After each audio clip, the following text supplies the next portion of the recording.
Hi everyone, good afternoon. Economy and development and paper 3 Telangana group 2కి సంబంధించి ఇది గత గ్రూప్ 2లో తెలంగాణ గ్రూప్ 2లో ఎకానమీ అండ్ డెవలప్మెంట్లో అడిగినటువంటి ఒక క్వశ్చన్.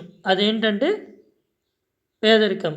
పేదరికం అంటే ఏంటి, పేదరికంలో రకాలు ఖచ్చితంగా చదివి తీరాలి. ప్రతిదీ మనకి వచ్చి ఉండాలి, ఎందుకంటే ట్విస్ట్ చేసి అడుగుతాడు కాబట్టి ఖచ్చితంగా మనకు అన్నీ తెలియాలి. తెలియకపోతే ఎలిమినేట్ అయ్యే ఛాన్సెస్ 100కి 100% ఉన్నాయి. ప్రీవియస్ ఇయర్లో అడిగిన ఒక క్వశ్చన్ని నేను చదువుతాను, మీకు ఎవరికైనా ఆన్సర్ తెలిస్తే పెట్టండి.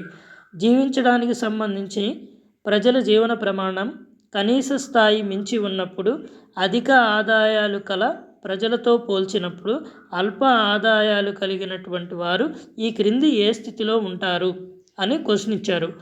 ఆన్సర్స్ వచ్చి 1 నిరుపేక్ష పేదరికము, 2 సాపేక్ష పేదరికము, 3 గ్రామీణ పేదరికము, 4 విస్తృత పేదరికము. ఇది ప్రీవియస్ ఇయర్ క్వశ్చన్. ఇక్కడ కీ పాయింట్లు ఏంటంటే ప్రజల జీవన ప్రమాణం కనీస స్థాయి మించి ఉన్నప్పుడు అధిక ఆదాయాలు కల ప్రజలతో పోల్చుకున్నప్పుడు అల్ప ఆదాయాలు కలవారు. సో అవి కీ పాయింట్ అనమాట, 2 పాయింట్లుగా విడగొట్టుకుంటే.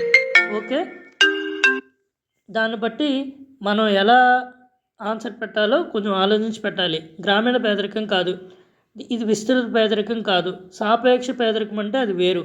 సో ఇది నిరుపేక్ష పేదరికం అని మనం ఆన్సర్ పెడితే కనుక మనకి మార్క్ అనేటువంటిది వస్తుంది, లేదంటే మార్క్ అనేటువంటిది రాదు. ఓకే, ఇలాగే నేను గ్రూప్ 2కి సంబంధించి బిట్లు పెడతా ఉంటాను.